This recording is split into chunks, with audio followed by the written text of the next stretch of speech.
Thanks, Adam. And once again, I appreciate you giving us the opportunity to present on this, which is the title is Exploring Low Impact Commercial Fishing Gear within Queensland's Inshore Fishery, and diverse range of stakeholders. So I'll do my best to cover off broad information, but understand that some people will be, keen to dig more, and I'll give some information about where that could occur as well.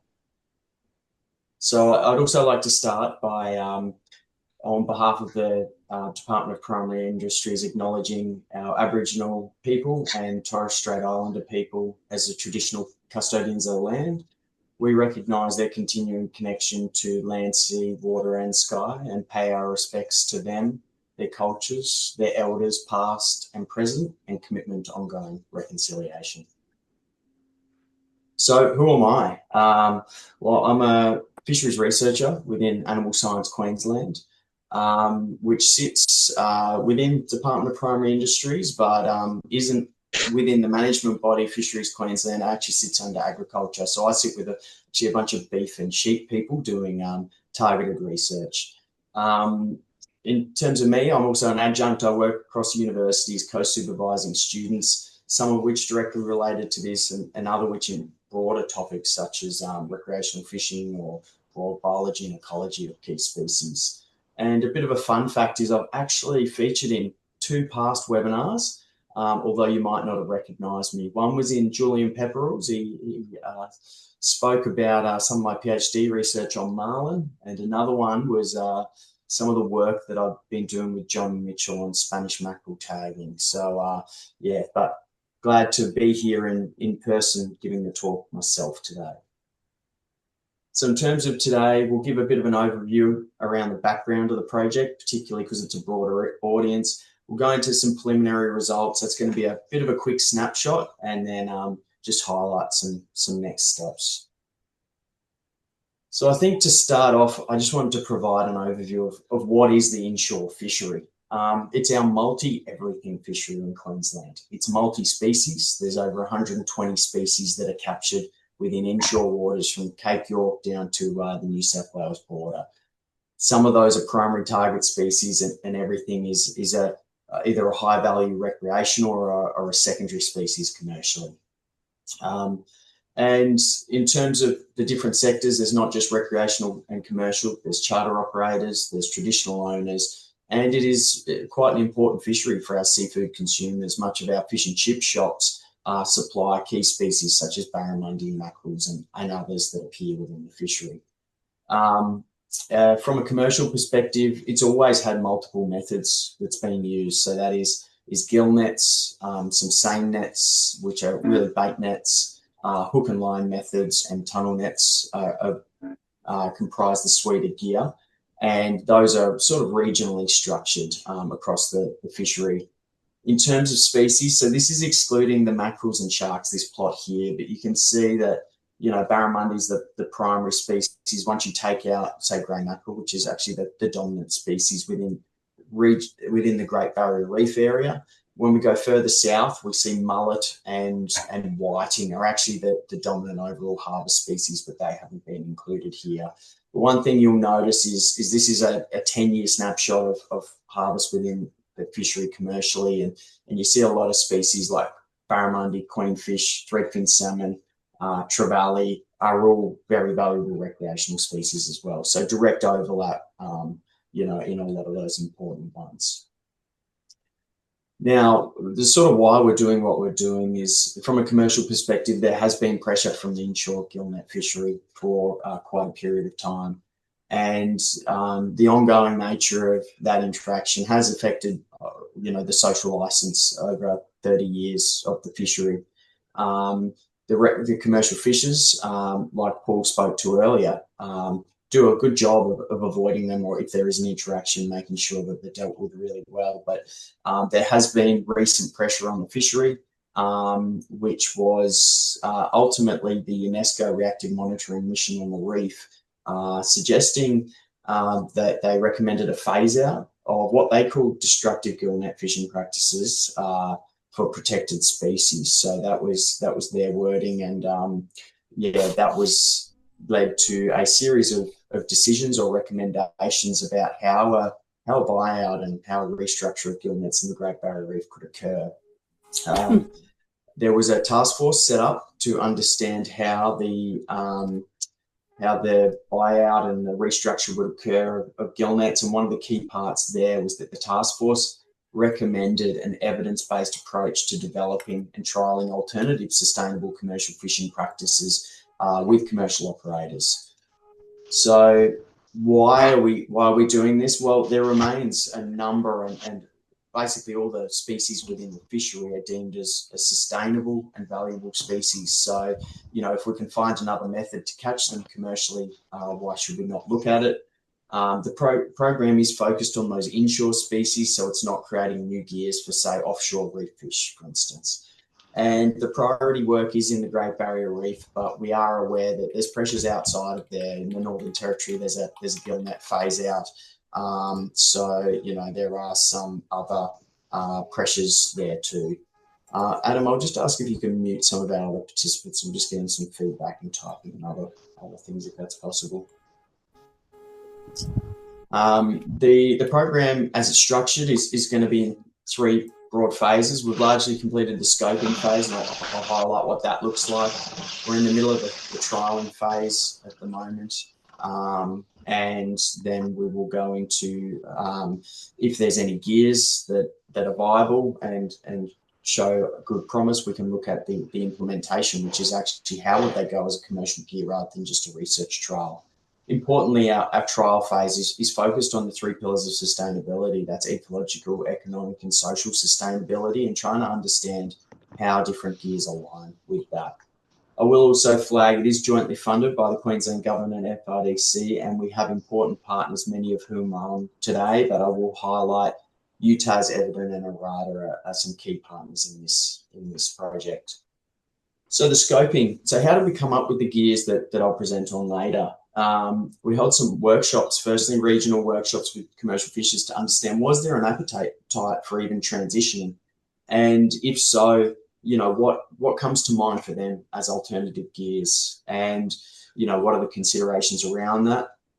We complemented that with some international review in terms of, we're not the first country in the world to look at gill net replacement. And then we had discussions with regulatory agencies to understand their needs, their requirements, and ultimately landed on a short list of gear that we held a co-design workshop in Brisbane over 2 days with a range of stakeholders where we evaluated and really helped to design and inform what we would be doing in terms of research delivery. We're now at the stage where we've got our candidate gear types that we've been trialling. These are fish traps or pots, tunnel nets, line fishing, and trap nets. I'll go into show some videos of what these look like, but in short, fish traps and pots are used in just about every other Australian jurisdiction as well as internationally. Tunnel nets are used here in southeast Queensland. Line fishing is already used within the fishery, but not in certain areas. And trap nets are a primary gear replacement used overseas in places like Europe and North America. And, we went through a process of identifying, design, and in many cases, even building our own. So the last few parts on the background is that, what are we actually looking at? Well, in this first initial look, we just need to understand, do these gears catch fish, and are those fish aligned with the inshore species? Because there's a high chance that we put the gears in the water and they don't. Also, the primary question of how do they interact with what's defined here as TEP, but that's threatened, endangered, and protected species. So do they have that low impact profile that, say, maybe the literature or other information suggests that they should or might? Are there broader habitat risks, or are they also low impact to habitat?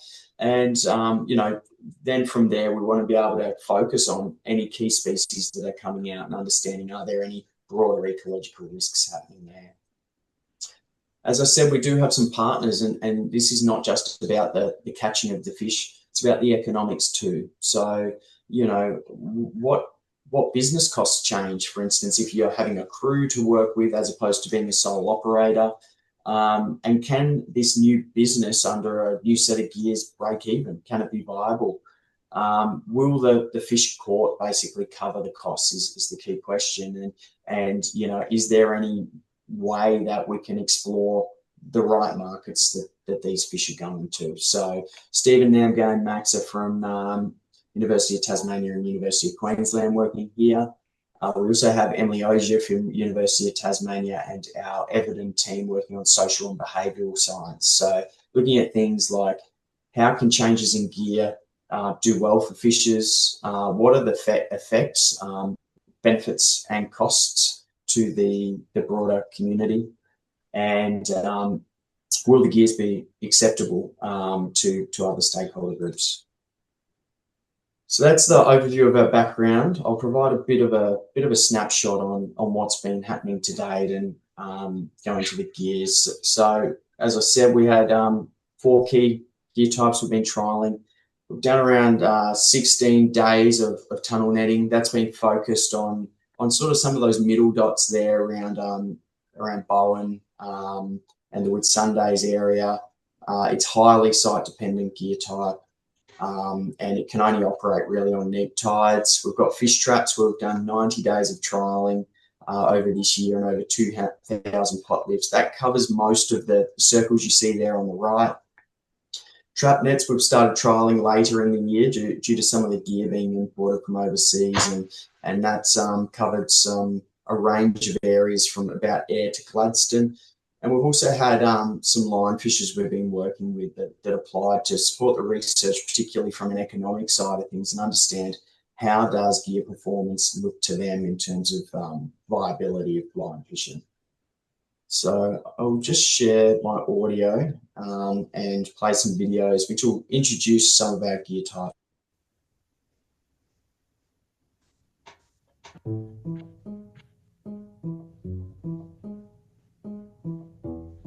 Let's just say that's a shoreline, right? What tunnelling is, it's pretty simple. Use a tide to catch a fish. Low water mark is here, that's where it dries to. So outside low water mark, we need an area where we can put our tunnel. We need an area that we can put 2 traps in. And then the net goes from there to the shore. These wings are nothing more than fences. Fish can see the net, that's the whole idea of it. We don't want the fish to interact with the net. We want them to stay away from the nets. All the little things we don't want to catch go through that mesh. And as the tide recedes, the fish, they think, oh man, we've been had.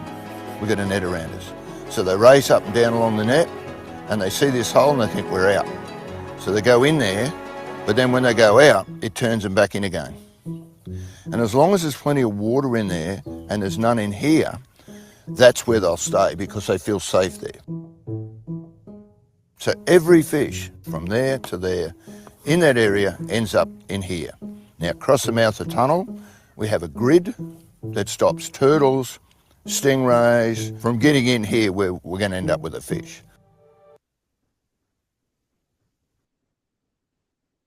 Alrighty, so that's a bit of an overview of tunnel netting, what it looks like and how it works, described by John, who's a tunnel net fisher in Moreton Bay. Gives you a bit of an idea of what it looks like.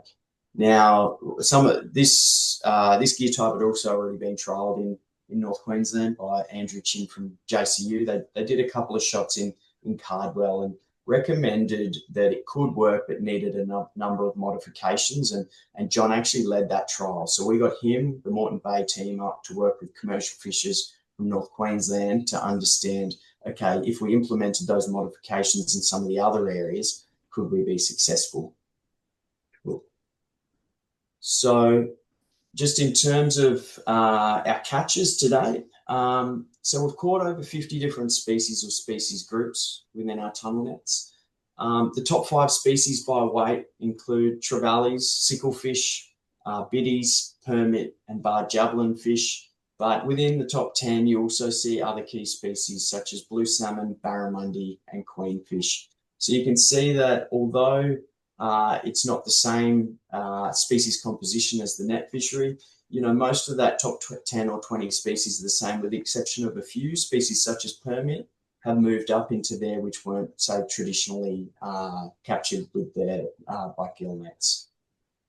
And in terms of catch rate, we've actually managed to catch a lot of fish with this gear type. So the average catch rate was a little under 2,000 fish, or around 800 kilos a day, with some fish capturing up to 6,000 fish.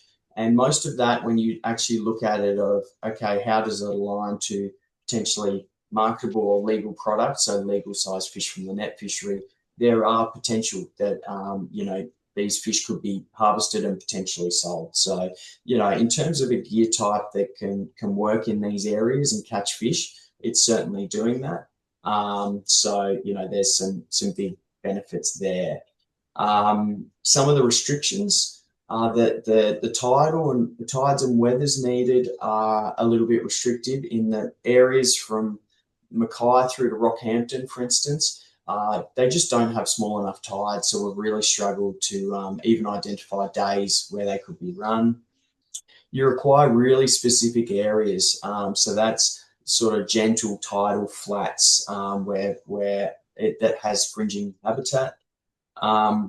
There needs to be, and we have done some work to optimize mesh size to avoid entanglement of say, undersized fish. So actually increasing mesh size in some areas has helped, so smaller fish going through of it. And really, we've found very little entanglement overall, less than, I think it's close to 1%, and of that, a lot of it is surviving.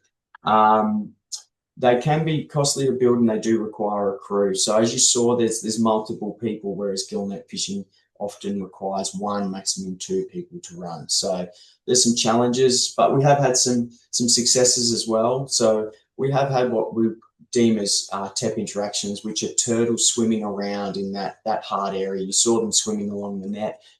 So they do occur, but generally there's no entanglement, and as the wings get removed, the fish can just swim out because they're not entering the capturing part of the gear. And overall, we've also been able to operate the gear based on boats, which has been a big consideration because in Moreton Bay they get in the water a lot to work it. So overall, some real successes. I'll just play our next.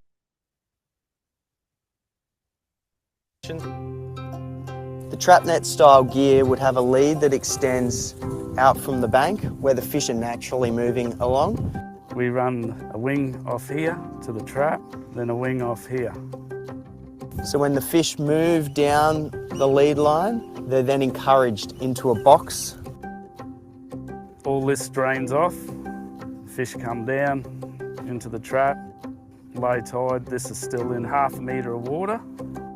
We pull the wings into the boat, we pull the boat up the side, undo the top and scoop the fish out. And that's pretty well it.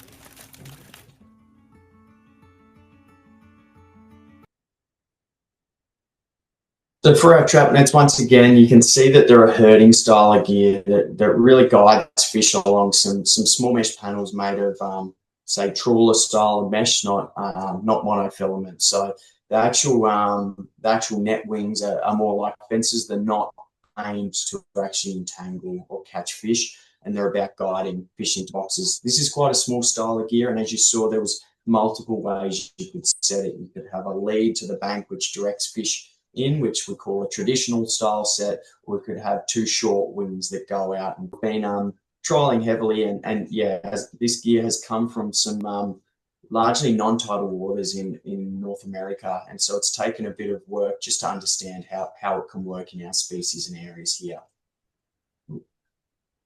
In terms of fish caught, over 35 species have been caught, and the top 5 include barred javelin fish, mullet, sicklefish, herring, and silver javelin fish. And we've also caught giant herring, barramundi, bream, king threadfin salmon, blue threadfin salmon, and other species. So in terms of that, once again, the composition of species at the pointy end of capture is reflective of those in the broader basket of species caught within the net fishery, which is positive. In terms of this gear, this is quite a complex plot, but there has been a heavy learning phase, and when you can look down the bottom, there's different shot types, which include like a traditional shot or a closed shot. So that's if it's single lead or two wings. there's also by area, we've seen large differences. So we actually started trialling this gear on the Sunshine Coast and have since modified it and continued to work it and sort of move it more into North Queensland areas as we've understood it better. But because this gear has never been used in Australia before, it has had a big learning phase. And now you can see where our focal area now is Burdekin, and we've worked out that we can use a closed shot there and catch, I guess, up to 200 kilos and quite large numbers of marketable fish if done right. But, you know, there's still a lot of work to go to understand how that gear could work more broadly as commercial fishing gear. Similar to tunnel nets, it does still require certain areas, but it can work in rivers and creeks quite well. So it has a bit more flexibility. It's smaller. It only needs sort of 1 or 2 people as crew because it's a quite small gear. In terms of some of the difficulties, because it works on guiding fish and we have grids in there to stop turtles or other animals getting into the catching part, some of the fish will actually see that and turn around.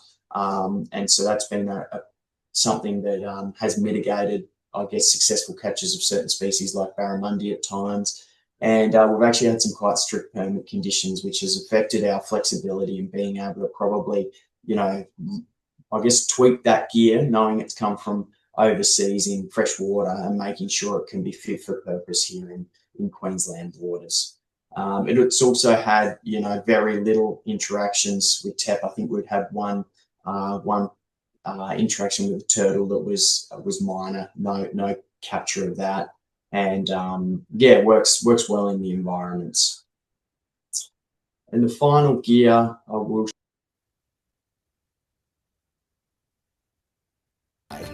Fish traps are box-style structures that are designed with entry funnels, sometimes a single entry funnel, sometimes multiple, and the aim there is to try and encourage fish to go in for a feed or for a home.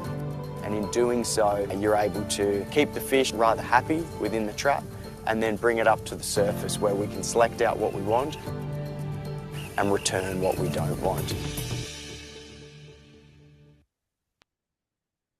So as it showed, there were a few different fish traps on that video. I mentioned earlier, fish traps are used in just about every other state in Australia and as well as overseas. And what we did from the outset was actually look to try and input designs where we could, as well as work with some of our local commercial fishers to redesign some to understand how could they catch.